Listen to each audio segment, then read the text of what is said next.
পশ্চিমবাংলায় সরকারি শিক্ষা ব্যবস্থা লাটে উঠেছে। আজও বাপের নাম লিখতে পারছে না ছাত্রছাত্রীরা, ক্ষোভে ফুঁসছেন অভিভাবকরা। কি করছেন মাস্টারমশাই? এদিকে স্কুল ছুট বেড়েছে।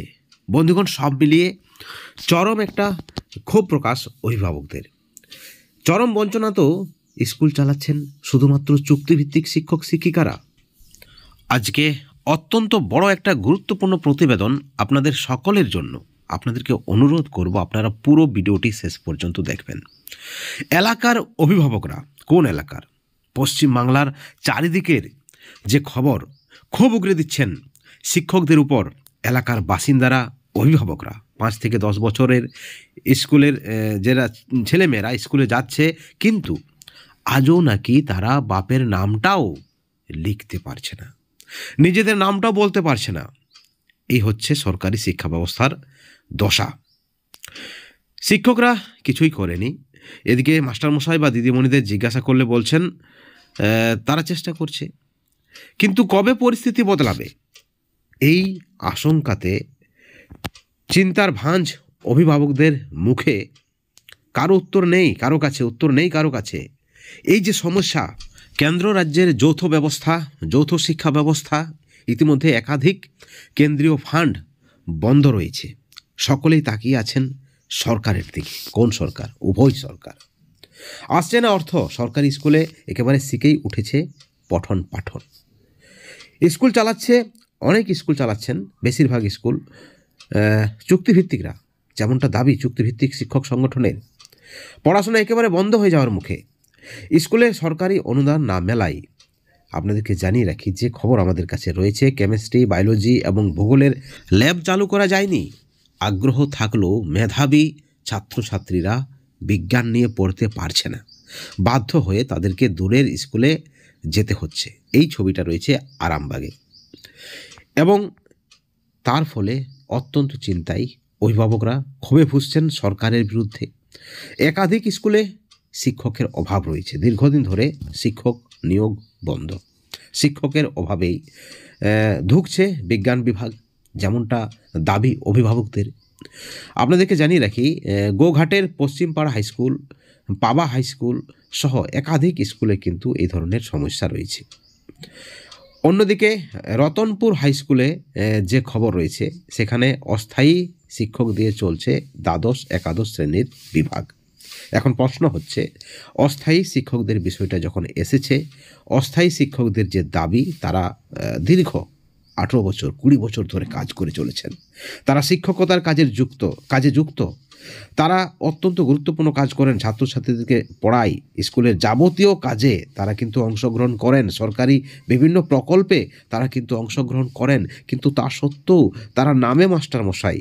তাদেরকে বর্তমানে সরকার যে বেতন বা ভাতা দিচ্ছে তা কিন্তু অত্যন্ত কম। প্রাথমিক স্তরে, হাই স্কুলে যে শিক্ষাকর্মীরা রয়েছেন, সেখানে পার্শ্ব শিক্ষক রয়েছে, এসএস কেমিস্ট রয়েছে, বা শিক্ষা বন্ধুরা রয়েছে।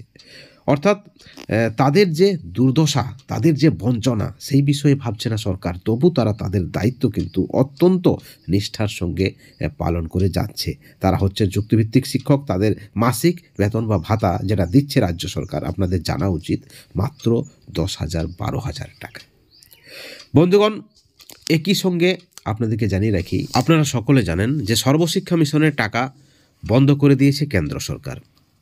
একাধিক ক্ষেত্রে যে অসুবিধা হচ্ছে, স্কুলের পরিকাঠামো থেকে শুরু করে যে কম্পোজিট গ্র্যান্ট রয়েছে, সেখানে টাকা নেই। কি হবে? শিক্ষা ব্যবস্থা এক প্রকার লাটে উঠতে চলেছে।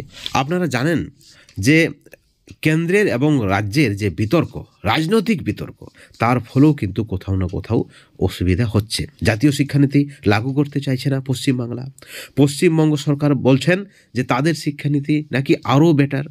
এমতো অবস্থায় কেন্দ্রের পক্ষ থেকে দাবি, জাতীয় শিক্ষানীতি লাগু না হলে সর্বশিক্ষা মিশনের টাকাও দেবে না। অর্থাৎ এই যে বিতর্কে, এই যে রাজনৈতিক দ্বন্দ্বের মাসুল দিতে হচ্ছে রাজ্যের মানুষকে, যেমনটা মনে করছে অভিভাবকদের একাংশ। অর্থাৎ অভিভাবকদের ক্ষোভ রয়েছে। কারণ কি? কারণ আপনারা জানেন যে স্কুলে ঠিকমতো পড়াশোনা হচ্ছে না। সেই সঙ্গে করোনা করোনাকালীন অবস্থাতে আর্থিক কন্ডিশনে অনেক পরিবার কিন্তু তাদের ছেলেমেয়েদের ভিন রাজ্যে পাঠাচ্ছেন কাজের জন্য আর্থিক অভাবে। ঠিক একই ধরনের অভিযোগ রয়েছে চুক্তিভিত্তিক শিক্ষাকর্মীদের, যারা দীর্ঘদিন ধরে শিক্ষকতার কাজ করছেন, শিক্ষাকর্মীর কাজ করছেন। তারা স্থায়ী শিক্ষকের সমান সময় ধরে তারা স্কুলে রয়েছেন, কিন্তু তা সত্ত্বেও বর্তমান সময়ে 2025-এ দাঁড়িয়ে তাদের বেতন বা ভাতা মাত্র 10,000 টাকা। কি করে তারা খালি পেটে শিক্ষাদান করবে, এই প্রশ্নটাও যেমন রয়েছে। কারণ একাধিক স্কুলে শুধুমাত্র চুক্তিভিত্তিক শিক্ষাকর্মীরাই স্কুল চালাচ্ছেন, শুধুমাত্র চুক্তিভিত্তিক শিক্ষিকারাই রয়েছেন, কারণ দীর্ঘদিন ধরে শিক্ষক নিয়োগ হয়নি রাজ্যে। আপনারা জানেন শিক্ষক নিয়োগ দুর্নীতির ফলে একাধিক মামলা রয়েছে হাইকোর্টে, কেন্দ্রীয় তদন্তকারী সংস্থা ইডি সিবিআই তদন্ত করছে। এমতো অবস্থায় হাইকোর্টে মামলার কারণে শিক্ষক নিয়োগ হচ্ছে না। ঠিক এই জায়গায় দাঁড়িয়ে স্কুল ছুট যেমন বেড়েছে, তেমনি সরকারি স্কুলে পড়াশোনা হচ্ছে না। অভিভাবকদের যেটা দাবি যে ছেলেমেয়েরা 5 থেকে 10 বছরের যে ছেলেমেয়েরা তারা কিন্তু স্কুলে যাচ্ছেন, তারা স্কুলে গেলেও কিন্তু পড়াশোনা হচ্ছে না। অনেকের যে অভিযোগ রয়েছে যে 5 থেকে 10 বছরের যে ছাত্রছাত্রীরা রয়েছে তারা নাকি বাপের নামটাও বলতে পারে না, লিখতে পারে না, এমনকি নিজের নামটাও বলতে পারে না। অর্থাৎ কী ধরনের শিক্ষা দেওয়া হচ্ছে সরকারি স্কুলগুলিতে। যদিও এই যে অভিযোগ রয়েছে, এই অভিযোগ সকল স্কুলগুলির জন্য প্রযোজ্য নয়। অনেক স্কুল রয়েছে যেখানে অত্যন্ত ভালো উন্নত মানের পঠন পাঠন হয়, অনেক সরকারি স্কুল রয়েছে যেখানে উন্নত মানের পঠন পাঠন হয়, তেমনটাও কিন্তু আমাদেরকে জানিয়েছেন অনেক অভিভাবক। কিন্তু বেশিরভাগ সরকারি স্কুলের এই ধরনের কন্ডিশন বা এই ধরনের বেহাল অবস্থা রয়েছে। বন্ধুগণ, আপনারা জানেন যে কেন্দ্র সরকার একাধিক প্রকল্পের ফান্ড বন্ধ করে দিয়েছে রাজ্য সরকারের। কেন্দ্রীয় আবাস যোজনা থেকে শুরু করে 100 দিনের কাজের টাকা থেকে শুরু করে সর্বশিক্ষা মিশনের ফান্ড বন্ধ করে দিয়েছে কেন্দ্র সরকার। কিন্তু সকলেই চাইছেন বিশেষ করে শিক্ষার ক্ষেত্রে যাতে করে কোনো ধরনের সমস্যা না থাকে, সেই দিকগুলি কিন্তু খতিয়ে দেখা উচিত রাজ্য সরকারের এবং কেন্দ্র সরকারের। অর্থাৎ সরকারি স্কুলে বর্তমানে যে অবস্থা রয়েছে সেই অবস্থা কবে কাটবে, শিক্ষা ব্যবস্থার উন্নতি কবে হবে, কবে অভিভাবকরা নিশ্চিতে সরকারি স্কুলে তাদের ছেলেমেয়েদের পড়াতে পাঠাবেন, সেই আশাই কিন্তু তাকিয়ে রয়েছে অভিভাবকরা। উভয় সরকারের দিকে তারা আশা রাখছেন এবং সেই সঙ্গে রাজ্যের যে সকল চুক্তিভিত্তিক শিক্ষাকর্মীরা রয়েছেন তারাও চাইছেন যে তাদেরকে উপযুক্ত একটা পারিশ্রমিক দেওয়া হোক, যাতে করে তাদের যে কাজ রয়েছে, অত্যন্ত বড় কাজ, দেশ গড়ার কারিগর, বাচ্চাদেরকে পড়ানো, শিক্ষকতার কাজ, সেই কাজটা তারা কিন্তু অনায়াসে চালিয়ে যেতে পারে। বন্ধুগণ, এই ভিডিওর পরিপ্রেক্ষিতে অবশ্যই আপনাদের সুচিন্তিত মতামত আপনারা আমাদের চ্যানেলের কমেন্ট সেকশনে কমেন্ট করে জানাবেন। সকলে ভালো থাকবেন, সুস্থ থাকবেন।